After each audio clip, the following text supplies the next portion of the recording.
Então vamos lá, senhoras e senhores, olha, temos uma grande honra de receber aqui, depois de uns 20 anos tentando, hein, Zé? Estamos tentando, um dos maiores, mais importantes, mais relevantes economistas deste país, um herói para mim, uma lenda dentro do Brasil, fora do Brasil também, acho que talvez seja um dos dois economistas mais respeitados do Brasil lá fora.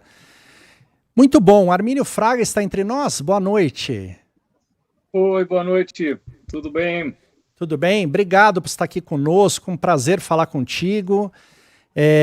Que legal que você arrumou um tempo para a gente quer isso há muito tempo. A gente está com perguntas guardadas há 20 anos para você aqui, então nós vamos ter que ir selecionando, né, Zé? Tem muita coisa aqui, né? O Armínio está na primeira lista, né, de convidados do programa. Em 2006 ele já estava na lista. Você vê que a gente tem persistência. Peraí, perdemos o Zé. Armínio está aí conosco ainda, né? Estou aqui. Armínio, vamos começar. De verdade, tem uma série de perguntas para você, queria muito ouvir sua opinião. Vou começar com uma pergunta capciosa.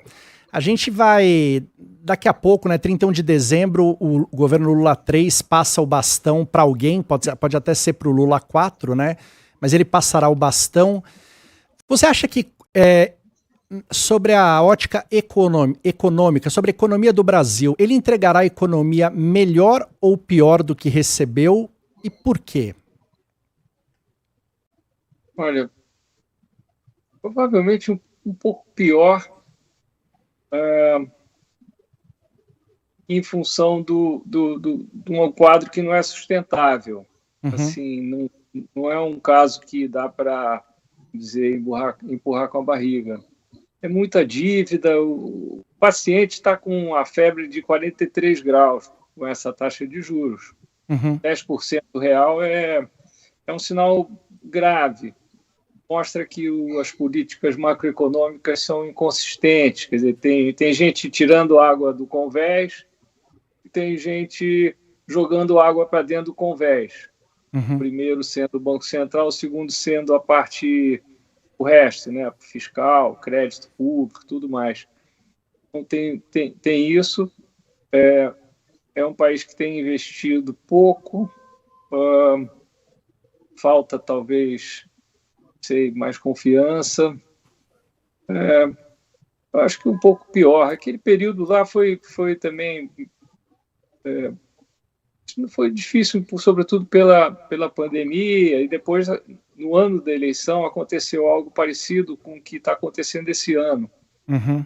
Que foi, assim, a turma chutando o pau da barraca. Aliás, isso é uma coisa que deveria ter um freio institucional disso, né, Armínio? Não dá para cada 4 anos o presidente no poder fazer o que quiser para ser reeleito, né? Então, mas em tese existe, você não pode criar gastos, sem receita e tal, mas na prática não tem sido possível. Inclusive, algumas decisões são tomadas que têm impacto de longo prazo, e a coisa, pelo visto, está consagrada, infelizmente. Zé?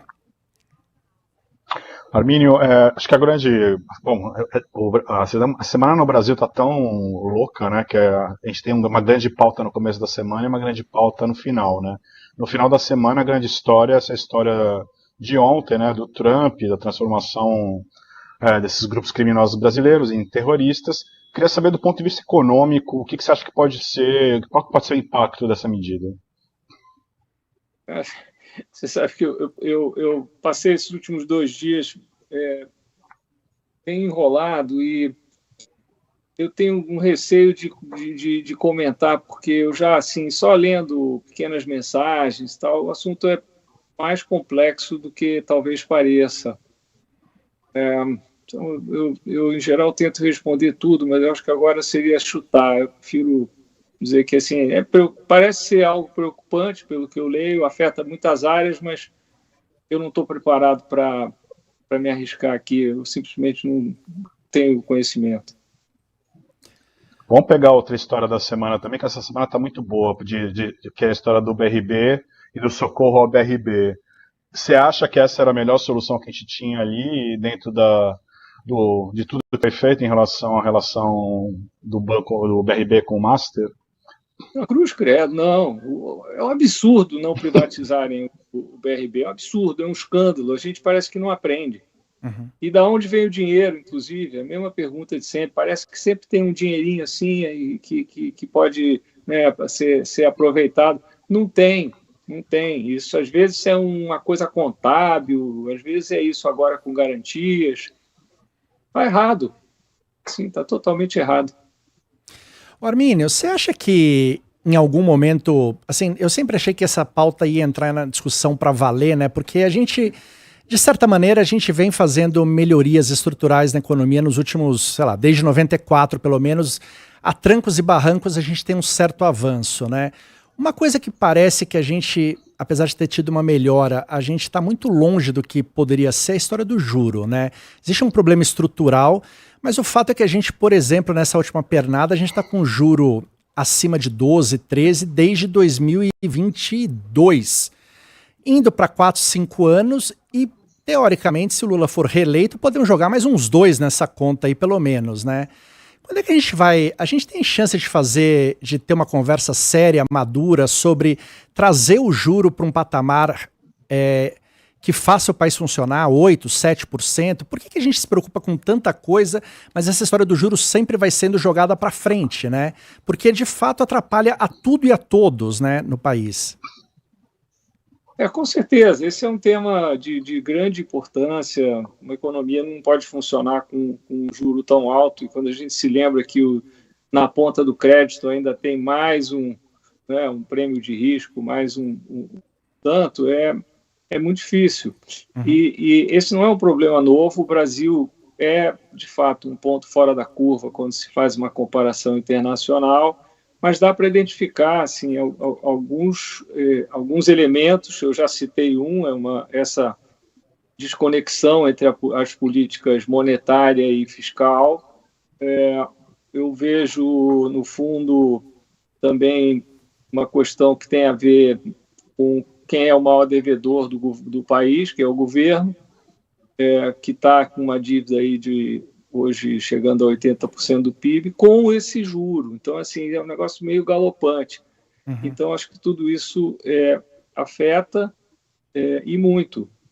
Nós tivemos momentos onde os juros caiu quando houve confiança de que as contas iam ficar em ordem e que o Brasil ia abraçar uma estratégia de desenvolvimento assim, mais completa, mais razoável.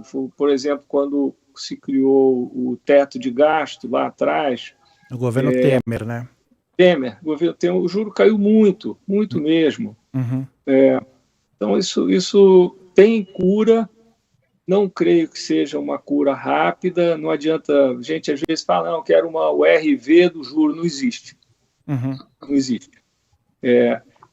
As pessoas falam, bom, mas esse é só um problema de confiança. É verdade, mas é isso mesmo. Mas não é algo que você possa, assim, por um passe de mágica, ir muito longe, né? Embora eu tenha dado um exemplo aqui onde a coisa funciona bastante bem. Então, acho que tem que encarar um monte de questões que tem a ver com a taxa de poupança, com o déficit público, com a baixa produtividade da economia também, talvez. É que essa história do juro alto e da produtividade são duas agendas também que a gente fala. Juros altos, produtividade e educação, né? Desde que eu nasci, a gente está falando dessas 3 coisas e parece que muito pouco estruturalmente tem sido feito e não parece que tem sex appeal para virar uma plataforma de alguém, de virar e falar, olha, eu vou olhar para isso para valer e nós vamos avançar nisso, né? Sempre fica meio que naquilo, olha, vai cair, bababá, né? É muito frustrante. Eu tô com vocês. Eu quero crer que em algum momento pode surgir uma situação, um governo que possa trabalhar bem com o Congresso e que alongue os horizontes de tempo, as coisas podem melhorar. Mas nós temos que lutar também contra mais ideias. Uhum. Assim, é uma pergunta que eu me faço com muita frequência, assim, por que nós não aprendemos? Uhum. É incrível isso. Então, Mas, assim, eu sou uma pessoa otimista por natureza, às vezes eu até me ouvindo falar, eu nem me reconheço, mas eu acredito que tem um espaço enorme para melhorar aqui, para melhorar as coisas. Então, o problema da produtividade, o problema da desigualdade, o problema gigante da falta de oportunidade, aí a gente está falando também de educação. E o Brasil poderia criar um círculo virtuoso, mas teria que encarar esses grandes problemas. Estamos falando da Previdência, dos chamados gastos tributários, que são enormes e ficam meio escondidos. O problema também no fundo, não só da coisa, entre aspas aqui, claro, não só da questão fiscal no que diz respeito ao juro, mas também a própria eficácia do Estado. Será que a gente está gastando bem? Qualidade do gasto, né, dos programas. A qualidade do gasto. Então, assim, eu tenho dito ultimamente, assim, o que é preciso fazer com o gasto vai além da lei de responsabilidade fiscal, de um novo modelo de prática orçamentária, que eu acho que a gente poderia fazer e tal. Vai além, porque eu acho que a gente tem que repensar por que a alocação de gasto para a saúde é tão pequena e para a Previdência é tão grande.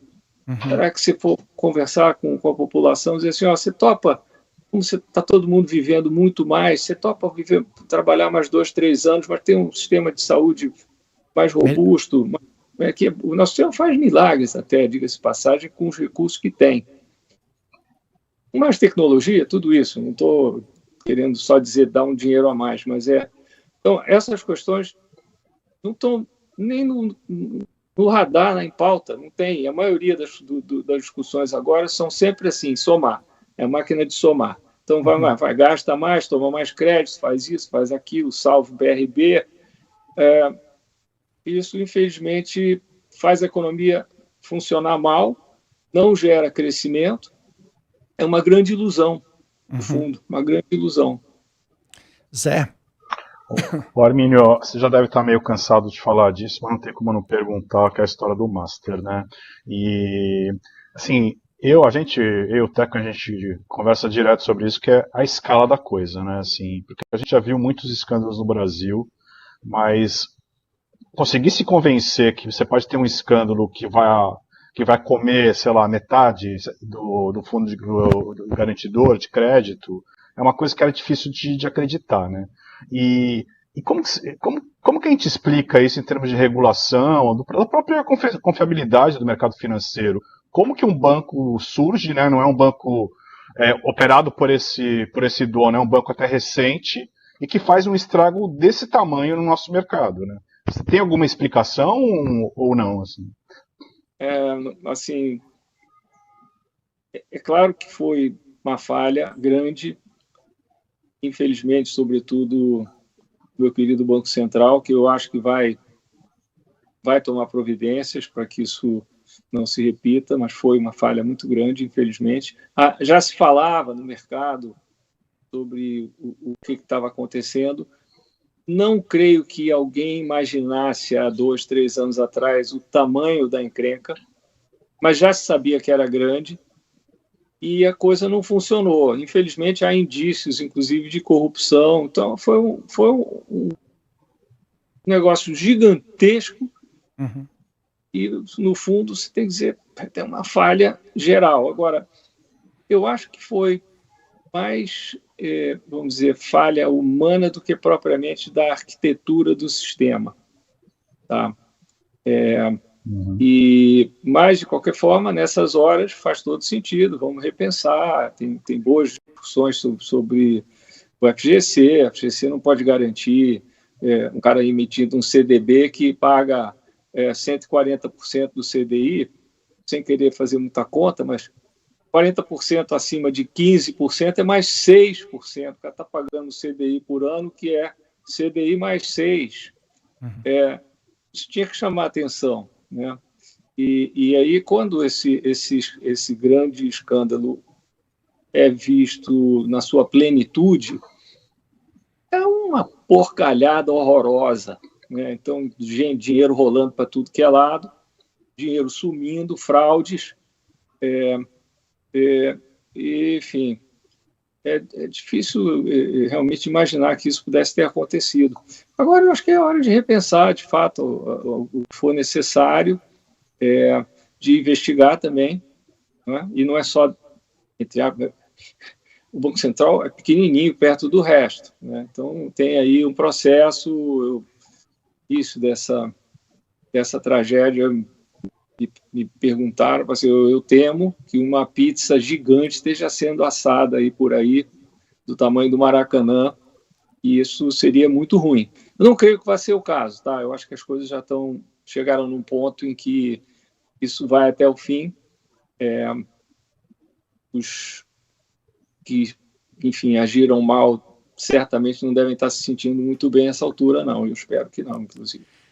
Ô, A Armínio. impressão que dá é que ele não precisava saber muito sobre economia, ele só precisava saber de como funciona a política no Brasil, como funcionam as relações e como esse trânsito, né, de influência poderia gerar muito lucro para ele. Acho que nesse caso, assim, é um banco onde houve muita habilidade para lidar com as fraquezas pessoais e coletivas da nossa sociedade, de certa forma, né? Não dá como, não há como negar, não há como negar. Assim mesmo, eu acho que é incrível que tenha chegado a esse tamanho, sabe? Assim, ok, o cara errou tudo, perdeu lá 2 bilhões, é muito dinheiro. Nem sabe mais agora quanto que é, 50 bi, não sei, também vão salvar o BRB, vai ser mais alguns, em última instância, né? Mas, assim, isso tudo péssima notícia, mas a minha sensação é que a coisa vai ser processada e, do ponto de vista regulatório, as falhas certamente serão corrigidas. Isso não há como ser de outra maneira, e eu acho que o Banco Central está trabalhando dessa maneira. A CVM não estava... Eu acho que ela não tem esse papel. O Banco Central poderia ter acionado a CVM, poderia ter ajudado a CVM a destrinchar que diabo são esses fundos todos que o banco tinha no seu balanço. Tá? Uma coisa opaca. Aí, não, tem dentro do fundo, tem outro fundo. Depois tem outro fundo. Ok, vamos abrir todos até chegar lá. E se a coisa ficou meio opaca, você também tem que entrar, apitar e parar o jogo. Para esse troço. Então, isso é o que eu acho que vai ser objeto de... Já está sendo objeto de reflexão. E pronto, bola para frente. Eu acho que tem outras reformas que o país precisa fazer na área financeira, mas eu acho que estão em outro departamento. É mais de fazer o sistema funcionar melhor, fazer o custo do crédito cair, esse tipo de coisa. Ô Armínio, para os mais novos talvez não vão lembrar disso direito, mas você veio para o Brasil, né, voltou para o Brasil, assumiu o Banco Central ali num momento muito interessante, né, para usar uma palavra mais amena aqui, que é o começo de 99. Era o começo do Plano Real, na verdade, ali, né, o Plano Real é 94, 95 que começa ali. Tinha a história do câmbio, né? O câmbio tinha sido desvalorizado, aí saiu o Gustavo Franco, depois o Chico Lopes, volta você. E na época eu me lembro que tinha um monte de ataque pessoal a você, né? Primeiro que era a raposa tomando conta do galinheiro, porque você trabalhava com Soros à época. Mas coube a você ali no final garantir que aquela paulada no dólar não virasse inflação e não acabasse com o Plano Real, porque era tudo muito novo. Não sei se era frágil, mas era novo a história, né? Hoje, depois de tanto tempo, o que foi para você? O que você lembra? O que te marcou daqueles... Você ficou 4 anos ali, mas principalmente daqueles primeiros 2 anos à frente do Banco Central, provavelmente de uma tensão enorme, tentando passar confiança. Como é que foi para você aquilo tudo? Olha, foi um período muito intenso, de muito estresse, falando francamente, de muito medo. A situação, durante algum tempo, parecia que ia fugir realmente de controle. Foi um trabalho em equipe. Quando me chamaram, eu apenas disse, olha, eu eu não acredito nesses sistemas de câmbio administrado, mas a gente já fez isso demais, nós temos que tentar algo melhor, que eu acho que para um país das dimensões do Brasil, com as nossas características, o Brasil tem que ter sua própria moeda. Então, a taxa de câmbio flutua, para isso você precisa ancorar o sistema, isso foi feito em parte pelo Banco Central, mas em parte, uma parte fundamental também pela área fiscal, que fez os ajustes, e a coisa, enfim, andou bem. Foi um grande alívio, no final das contas, e inclusive porque passados menos do que 6 meses, a economia engrenou. Então acho que foram 6 trimestres crescendo assim mais ou menos 4%. Tava com a cara boa. E aí, depois veio a confusão de 2001, várias crises globais, a crise de energia aqui, pagão aqui no Brasil também foi um grande problema, mas depois, na saída também... Teve a eleição de 2002, que o câmbio explodiu ali no pré, né?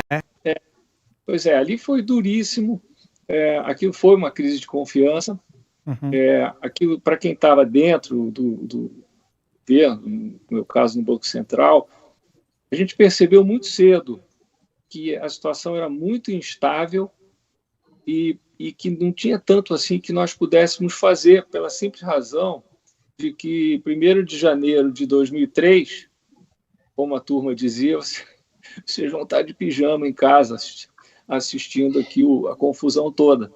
Isso porque a gente ia falar com as pessoas, e naquele momento eu tinha já, a partir de um certo ponto, eu e meus colegas, assim, a sensação de que o Palocci, que acabou sendo ministro, passava para nós assim, uma certa tranquilidade de que o PT não ia se aventurar a fazer um grande choque heterodoxo, e aí eu acho que, inclusive porque foi possível nós mostrarmos para eles que a situação não era, do ponto de vista mais fundamental, era administrável, era de fato uma crise de confiança. Mas esse período foi um horror, porque num determinado momento a gente chega assim, onde é que isso vai parar, sabe? O mercado não queria comprar a dívida do governo brasileiro que vencesse em 2003. Então, assim, é duro. Você começa a se refinanciar no curto prazo, daqui a pouco vai ter uma corrida. Então, foi muito tenso. Foi uma experiência...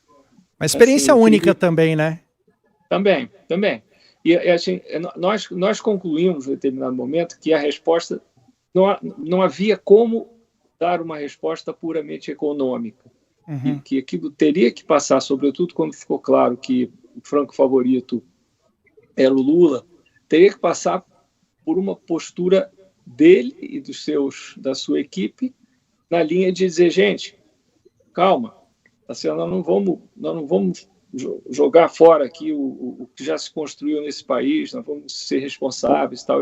Quando eles começaram a falar, aí a coisa se acalmou e tudo bem. Se você me fez uma pergunta pessoal, eu não fugi dela não. Assim, não, mas calma. Por favor, desculpa. Deixa eu ir para o Repórter CBN e vou dar um intervalo, porque eu também queria que você contasse um pouco da experiência com Soros, com Druckenmiller, como é que era para você, que eu acho isso legal. E só para terminar essa pautinha, isso aí gerou a carta aos brasileiros, né?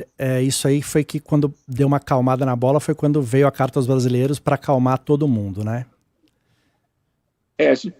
Se vai dar pausa, a coisa levou uns 3 meses para acalmar depois da carta, mas a carta foi fundamental. Então já voltamos. Desculpa. Então vamos lá, vamos Repórter CBN, intervalo, já voltamos com Armínio Fraga.